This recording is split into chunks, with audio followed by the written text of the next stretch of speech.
Salam əziz izləyicilər.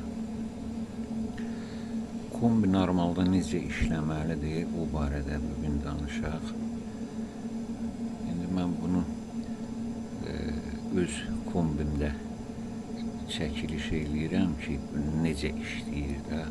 Həm də bunu istehsalçı şirkətin izahı da belədir. Nəzəri cəhətdən belə olmalıdır. Ona görə bunun necə işləməsini istəyirəm sizə göstərim və biləsiniz ki, normalda kombi necə işləyir.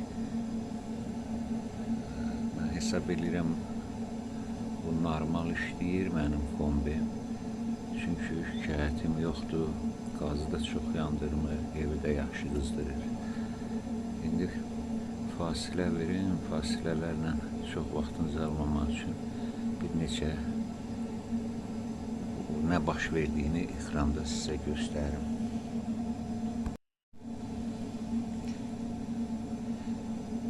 Mən proqramda 63 dərəcə Selsi qoymuşam. İndi bu 68-ə qədər qalxacaq və o 68-ə qədər qalxma müddətində də modulyasiya sistemi işə düşəcək, artıq işə düşübdür. Yavaş-yavaş bax bu dördbucaqlılar sayı azalır, yuxarıdan sönə-sönə gedir. Ta axırda bir dənə qalanda sönəcək.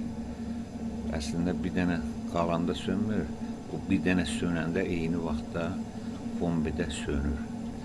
Bu nə deməkdir? Bu müşahidə üçün bu vizual görüntü çox gərəklidir. Biz bilirik ki, məsələn 63 dərəcə temperaturla neçə dəqiqə kombimiz suyu dövr elətdirəcək ki, suyun istiliyi dəmirin, metalın istiliyinə keçə bilsin. Bu dəqiqəni də burada görürsünüz, dəqiqələr yazılır. Bu dəqiqə ilə istəyirəm. Deməli, məndə belədir. Hardasa 6-7 dəqiqə arası bax bu işləyir. Sonra 3 dəqiqə, 4 dəqiqə arası fasilə eləyir. Hal-hazırda belədir.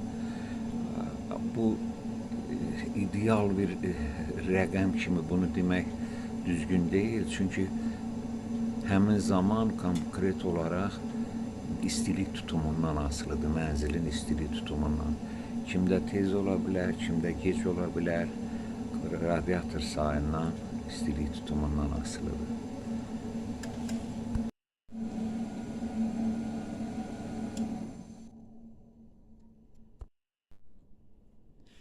Və gördüyünüz kimi yavaş-yavaş soyumağa gedir. Bu soyuma sürəti qeyd elədiyim kimi artıq radiator sayından asılıdır. Mənzilin kvadratından asılıdır. Belə, sağ olun, sağlıqla qalın.